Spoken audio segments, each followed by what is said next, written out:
Në ndrejtimin e kryetarit të Këshillit të Qarkut Ervis Moçka është zhvilluar këtë të hënë mbledhja radhës e këtij institucioni, ku trajtuan disa çështje me rëndësi, kryesisht të karakterit ekonomik, në kuadër të një politike gjithëpërfshirëse që synon të japë vëmendje të barabartë çdo bashkie dhe njësive administrative.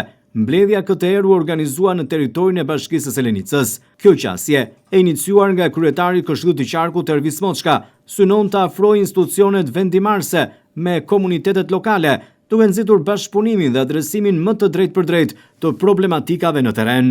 Pika e parë e renditës ishte miratimi i buxhetit faktik i vitit 2025.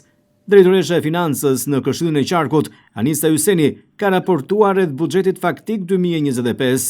Në nisje të mbledhjes, kryetari i Këshillit të Qarkut Ervis Moçka ka falendëruar të gjithë këshilltarët për angazhimin e tyre në mbledhjet e Këshillit të Qarkut dhe për punën që bëjnë në komunitetet e tyre, ndërsa shprehu bindjen se kjo përgjegjësi e tyre do të vijojë edhe në vazhdim, por edhe i falenderoi ata për bashkëpunimin e mirë me institucionin e Këshillit të Qarkut. Raportet e projektvendimeve të karakterit financiar janë mbajtur nga drejtoresha e Financës Anisa Hyseni.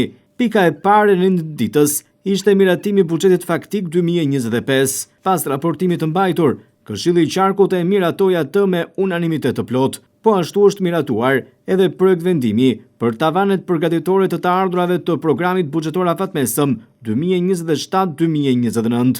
Në pikën 3 të rendit të ditës ishte miratimi i dokumentit të parë të programit buxhetor afatmesëm 2027-2029 për Këshillin e Qarkut në Vlorë. Kryetari i Këshillit të Qarkut Ervis Moçka e cilësoi këtë dokument si mjaft të rëndësishëm dhe një prioritet i cili do të jetë afatgjatë. Disa shtesa dhe ndryshime në buxhetin e Këshillit të Qarkut Vlorë për vitin 2026 u miratuan gjithashtu me unanimitet të plotë të anëtarëve të Këshillit të Qarkut. Në pikën 5 të rendit të ditës, Këshilli i Qarkut në Vlorë në këtë mbledhje diskutoi dhe miratoi projektvendimin e kryesisë së Këshillit të Qarkut për emërimin e audituesit ligjor për auditimin ligjor të pasqyrave financiare të shoqërisë Bike Island për vitin 2025. Po ashtu, u miratua edhe pasqyra financiare e kësaj shoqërie për vitin 2025.